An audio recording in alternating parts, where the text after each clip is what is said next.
Hello दोस्तों, नमस्ते। स्वागत है आप लोगों का हमारे यूट्यूब चैनल हिंदी स्टोरी में।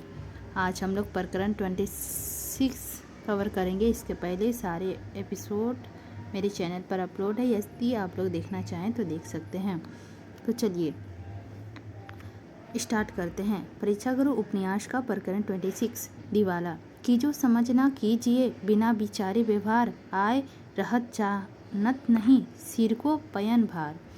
वृंद लाला मदन मोहन प्रातः काल उठते ही कुतुब जाने की तैयारी कर रहे थे। साथ जाने वाले अपने अपने कपड़े लेकर आते जाते थे।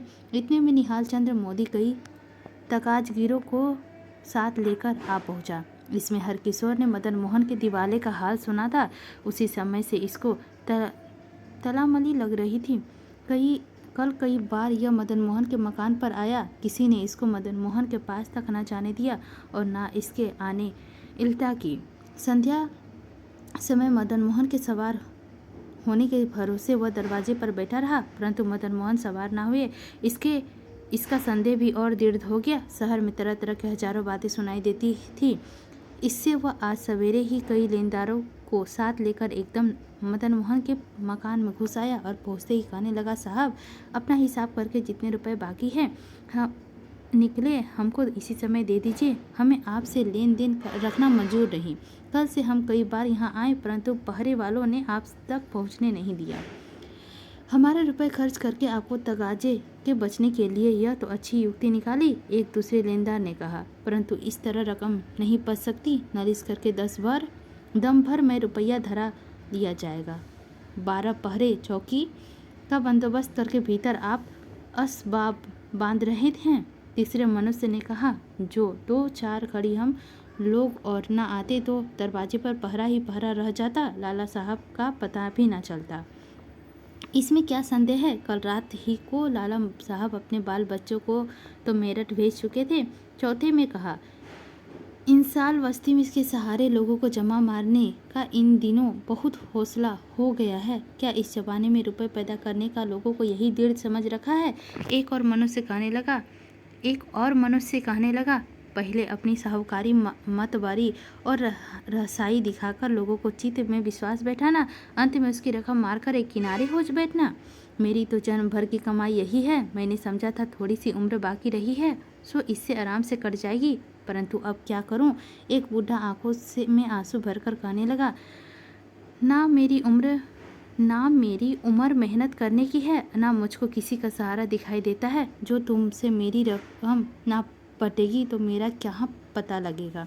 हमारे तो 5,000 रुपये लेने हैं, परंतु लाओ इस समय हम 4,000 में फैसला करते हैं, एक लेनदार ने कहा। औरों की जमा मारकर सुख भोगने में क्या आनंद आता है? एक और मनुष्य बोल उठा। इतने में और बहुत से लोगों की भीड़ आ गई।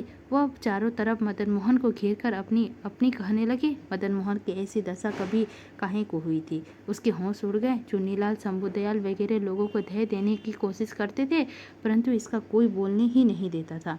जब कुछ देर खूब गड़बड़ हो चुकी, लोगों का जोश कुछ नरम हुआ, तब चुन्नीलाल कहने लगा, आज क्या है? क्या ये सब एकाएक ऐसी तेजी में कैसे आ गए? ऐसी गड़बड़ से कुछ भी लाभ ना होगा। जो कुछ कहना हो धीरे से समझा कर कहो।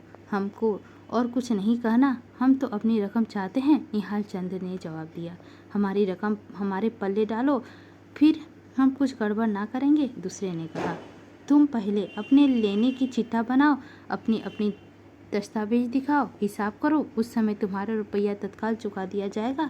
मुझसे चुन्नीलाल ने जवाब दिया, यह लो हमारे पास यह तो रुका है, हमारा हिसाब यह रहा, इस रसीद को देखिए, हमने तो अभी रकम भुगताई है। इस तरह चारों तरफ से लोग कहने लगे, देखो जी, तुम बहुत हल्ला करोगे तो अभी पकड़कर कोतवाली में भेज दिए जाओगे और तुम हकत इज्जत से नालिश की जाएगी।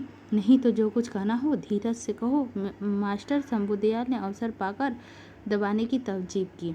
हमको लड़ने झगड़ने की ज़रूरत है, हम तो केवल जवाब चाहते हैं। जवाब मिले पीछे आपसे पहले ही नालिश कर देंगे। निहाल चंद ने सबकी तरफ से कहा, तुम वृथा घबराते हो, हमारा सब माल मतलब तुम्हारे संभाले मौजूद है। हमारे घर में घटा नहीं है। ब्याज समेत सबको कौड़ी कौड़ी चुका दी जाएगी।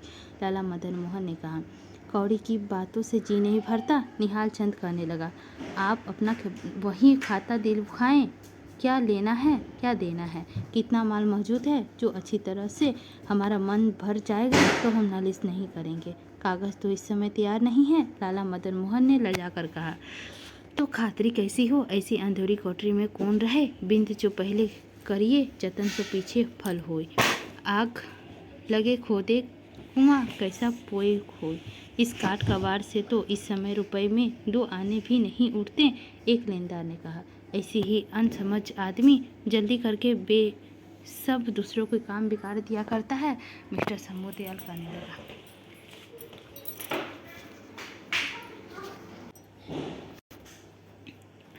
इतने में और से बहुत से लोगों की भीड़ आ गई।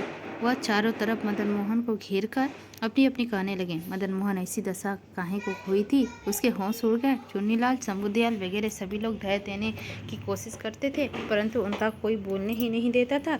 जब कुछ देर खूब गड़बड़ हो चुकी थी, लोगों का जोश कुछ नरम हुआ, तब चुन्नीलाल पूछने लगा, आज क्या है, सब एकाएक ऐसी तेजी से कैसे आ गए? ऐसी गड़बड़ तो कुछ भी लाभ ना होगा।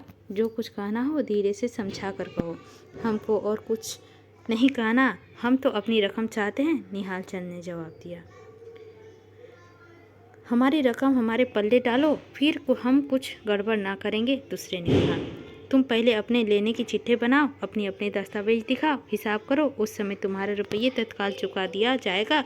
मुंशी चुन्नीलाल ने जवाब दिया।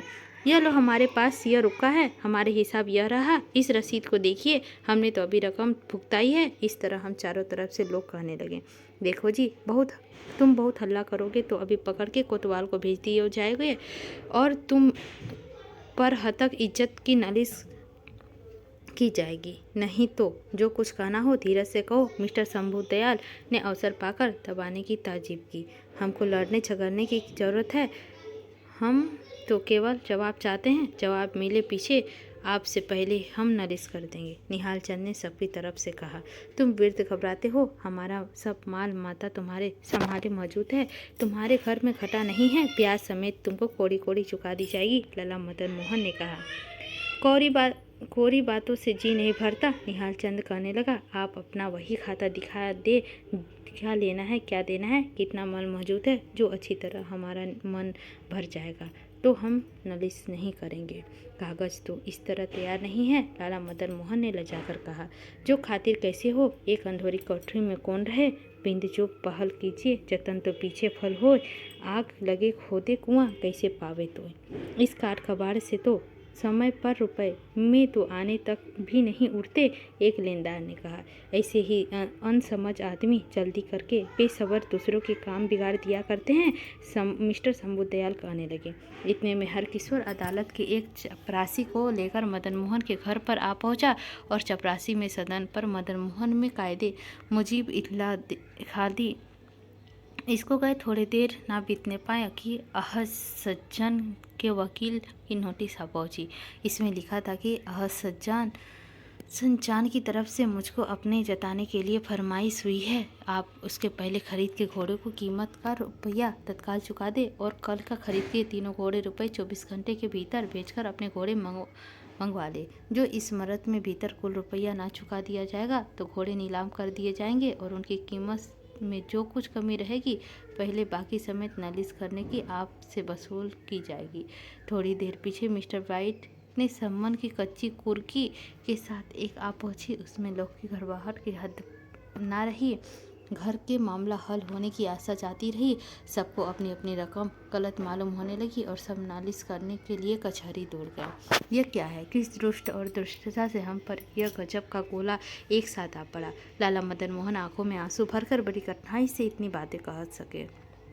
क्या करो, कोई बात नहीं आती। मुंशी चुन्नीलाल कहने लगे, काल लाला ब्रजकिशोर यहाँ से ऐसे बिगड़ कर गए हैं कि मन में उसी समय खटका हो गया था। शायद उन्हीं ने यह बिखेड़ा उठा हो।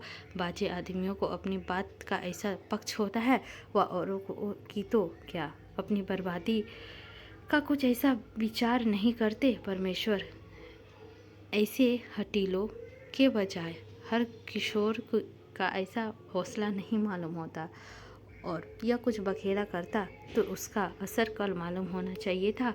अब तक क्यों ना हुआ। प्रथम तो निहाल चंद कल से अपने मन में घबराहट लेने का हाल आप कह चुका था। दूसरे हरकिशोर की तरफ से नाली तरार होकर सम्मान आ गया।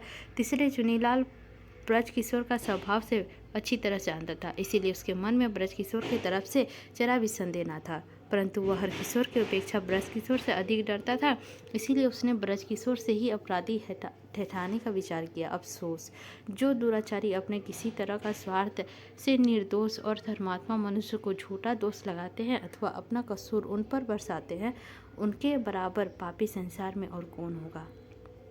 लाला मदन मोहन के मन में चुनीलाल के कहने का पूरा विश्वास हो गया। उसने कहा कि मैं अपने मित्रों का रुपए की सहायता के लिए चिट्ठी लिखता हूँ।